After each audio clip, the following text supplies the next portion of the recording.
So everyone online loves to talk about the best parts of living in Cambodia. I mean, you'll hear things like the cost of living is so low, life here is super relaxed, and the locals are some of the friendliest people you'll ever meet. And to be fair, that's all true. But what people rarely mention are the everyday realities that can catch you completely off guard. From the little frustrations, culture shocks, and challenges that make you question why you ever moved here in the first place. So in this video I'm breaking down the real reasons why you might actually hate living in Cambodia. So let's get into it. Starting with, first section is on the insects. Because living in Cambodia means you've accepted one thing: you're never truly alone. At first you think your apartment looks clean, but then night falls, and suddenly the insect population clocks in for the evening shift. And I'm not only talking about the mosquitoes, they're just the beginning. Because you meet giant flying mystery bugs that appear during the rainy season, and creatures so large and aggressive you stop asking questions and just leave the room entirely. Plus sometimes something flies into your apartment at full speed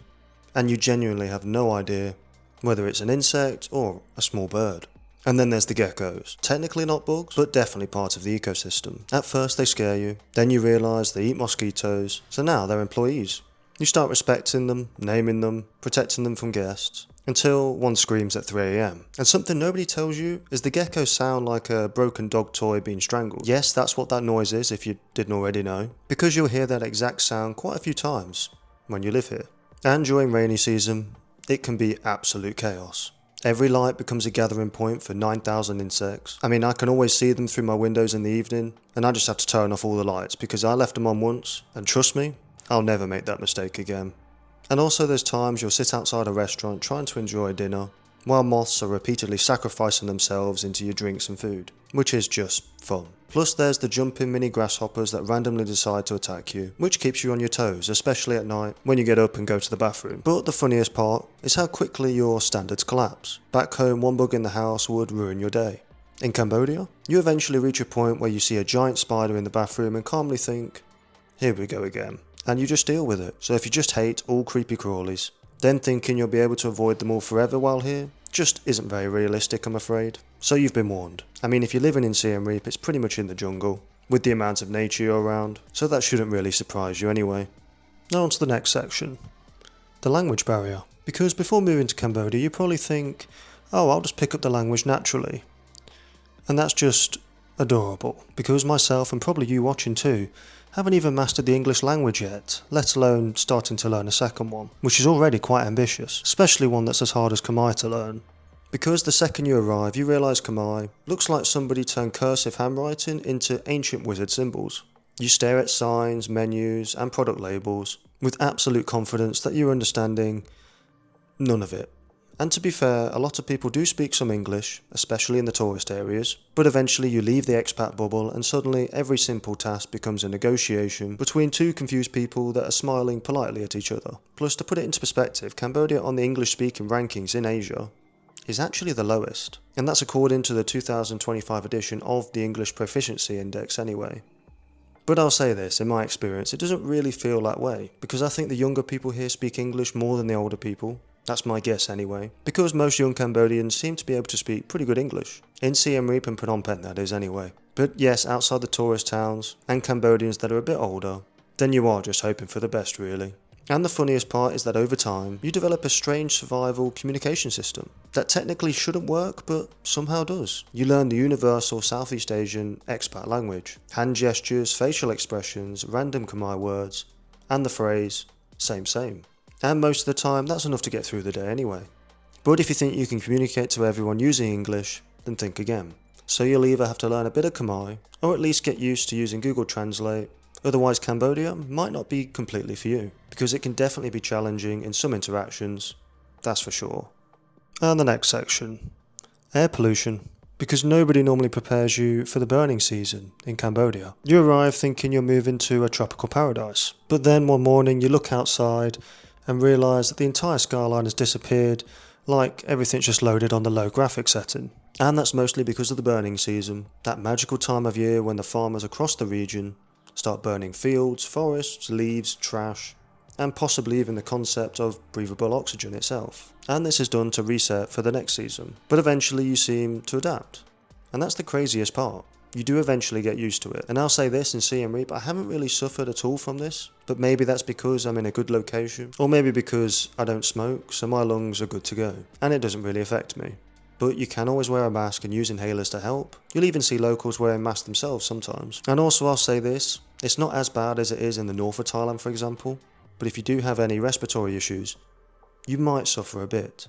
And this isn't exclusive to Cambodia and Thailand. It is more of a regional issue in general. But you can go more south in Cambodia to cities like Kampot or Kep. That's why here it is a lot more manageable. Plus it's cooler down there too. So if you do have any respiratory issues, then Cambodia, at least during the burning season, may not be the best for you. Even though there are workarounds like relocating for that period, or using masks and inhalers to help. But I do know it's not ideal for everyone.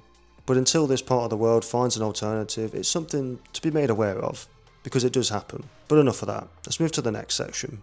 The heat. Because you might think you understand heat before you move to Cambodia. Maybe you've even been on some summer holidays before. Maybe you've even experienced a heat wave or two. But that's cute, because Cambodia is a whole nother level of hot. Now, this isn't the kind of heat where you enjoy the sunshine. This is the kind of heat where walking outside at 11 AM feels like you're opening the door to an industrial pizza oven. And the sweating? Absolutely unbelievable. You don't sweat in Cambodia. You leak. Constantly. You can take a shower, get dressed, and already need another shower before leaving the apartment. At some point, you stop trying to stay dry, and just accept that your entire body is permanently set to slightly damp. And during the hot season, especially around April time, the heat becomes genuinely disrespectful. Metal motorbike seats become like frying pans. Your phone overheats, your laptop sounds like it's preparing for takeoff. I mean, even the dogs stop moving and they just lie on the floor, questioning life. And somehow, despite all this suffering, you'll still hear expats say things like, "I actually prefer the heat now." That's when you know Cambodia's fully broken their brain. And also, because of the heat, you'll end up falling in love with air conditioning. And you develop a seriously unhealthy relationship with it. Trust me. And now we move on to the traffic. The first time you try crossing a road, your brain completely shuts down. There are motorbikes coming from every direction at once, cars casually drifting across lanes, and tuk-tuks appearing out of nowhere, like they've spawned into the map 5 seconds ago. But somehow, it does all work. There doesn't seem to be any official logic to the traffic. The rules are just more like gentle suggestions. And red lights? They're optional. Lanes? They're decorative. Indicators? They're apparently classified military technology. The real strategy is confidence. Cambodian traffic runs entirely on vibes and eye contact. If you hesitate, you're finished. You just move slowly forward and trust that the swarm of motorbikes will flow around you like water around a rock. Which does sound terrifying, I know, and that's because it is. And if you do decide to rent a motorbike, congratulations, you've officially entered the survival mode portion of living abroad. Plus rush hour is complete chaos, everybody's honking, squeezing through impossible gaps, and somehow still checking their phones while driving. You'll sit in traffic, breathing hot air, surrounded by 400 motorbikes, wondering how your life led to this exact moment. And then something dangerous happens. You adapt. A few months later, you're weaving through traffic with one hand on the handlebars, and an iced coffee in the other.